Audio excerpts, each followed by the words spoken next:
అలాగే sir court ఇష్యూలు ఉంటాయి, కొన్ని ఆస్తులు, కొన్ని ఇల్లులు. అది రిజిస్ట్రేషన్ ఎలా చేసుకోవాలి ఆ ఇష్యూలు ఉన్నప్పుడు?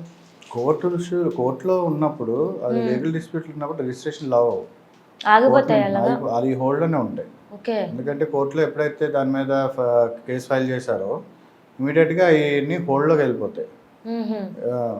సో ఇంజక్షన్లో ఉంటాయి.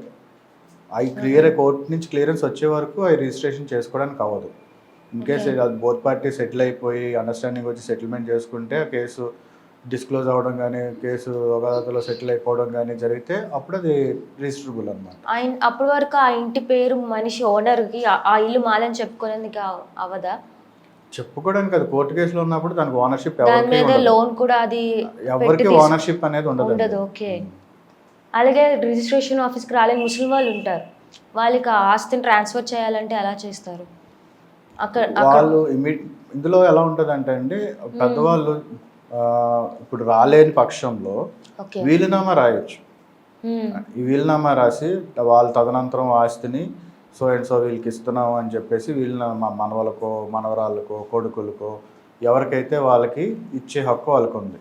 వాళ్ళు స్వతగా సంపాదించుకున్న ఆస్తి సెల్ఫ్ ఎక్వైర్డ్ ప్రాపర్టీ అంటారు.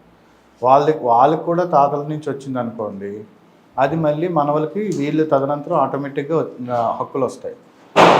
ఓకే. అలా కాదు, ఇప్పుడు ఇమీడియట్గానే అమ్మాలి కానీ వాళ్ళు బెడ్ మీద ఉన్నారు అనుకుంటే వాళ్ళు ఎవరైతే ఆస్తి ఓనర్స్ ఉన్నారో హక్కుదారులు వాళ్ళు జీపీఏ ఇస్తారు, జనరల్ పవర్ ఆఫ్ అటార్నీ అంటారు. వాళ్ళు ఎవరికంటే వాళ్ళ కొడుకులకో మనవరాళ్ళకో ఎవరైతే యాక్టివ్గా ఉంటారో వాళ్ళు నమ్మకస్తులు ఉంటారో వాళ్ళకి జనరల్ పవర్ ఆఫ్ అటార్నీ ఇస్తారు. ఓకే. సో ఆ జీపీఏ తోటి మనం రిజిస్టర్ ఆఫీస్కి వెళ్ళి ఇప్పుడు ఫర్ ఎగ్జాంపుల్ మీ నాన్నగారు రాలేని పక్షంలో మీకు జీపీఏ రాసిస్తారు, మీకు అటార్నీ ఇస్తే మీరు వెళ్ళి ట్రాన్స్ఫర్ చేసుకోవచ్చు. ఓకే. మీరు రిజిస్టర్ ఆఫీస్కి వెళ్ళి మీరు సంతకాలు పెడితే ట్రాన్స్ఫర్ అవుతుంది ప్రాపర్టీ. అలాగే కొన్ని చోట్ల ముసలి వాళ్ళకి మతిస్థితం ఉండదు, ఆ టైంలో ఎలా ట్రాన్స్ఫర్ చేయొచ్చు వాళ్ళ పిల్లల మీద?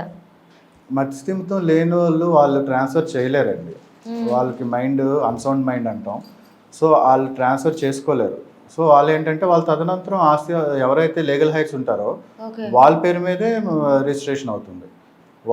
ఎవరైతే వాళ్ళంటే సర్టిఫికేట్ సబ్మిట్ చేస్తారు, ఇమీడియట్గా ట్రాన్స్ఫర్ చేయాలి అనుకుంటారు రిజిస్టర్ ఆఫీస్లో, వాళ్ళ అన్సౌండ్ మైండెడ్ అని చెప్పి సర్టిఫికేట్ సబ్మిట్ చేసి తర్వాత ఎవరైతే లీగల్ హైట్స్ ఉన్నారో ఆ లీగల్ హైట్ సర్టిఫికేట్ మనం కోర్టు నుంచి తెచ్చుకొని వాళ్ళైతే ఇప్పుడు ఫర్దర్గా ప్రాపర్టీకి లీగల్ హైట్స్ అవుతారు, ఆస్తిదారులు అవుతారు. వాళ్ళు ట్రాన్స్ఫర్ చేసుకోవచ్చు, వాళ్ళు సేల్ చేసుకోవచ్చు.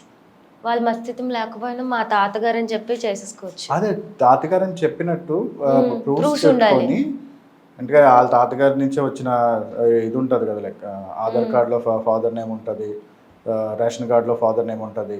ఆ ఫాదర్కి ఇలాగ బాగాలేదని చెప్పి మెడికల్ సర్టిఫికేట్ తెచ్చుకోవాలి, అన్సౌండ్ మైండ్ అని చెప్పి ఆయన మస్థితం సరిగ్గా లేదని మెడికల్ సర్టిఫికేట్ తెచ్చుకొని ఇవన్నీ పెట్టి కోర్టులో సబ్మిట్ చేసి లీగల్ హెయిర్ మాకు కావాలి అని అంటే కోర్టు లీగల్ హెయిర్ ఇస్తుంది కొడుకులకి.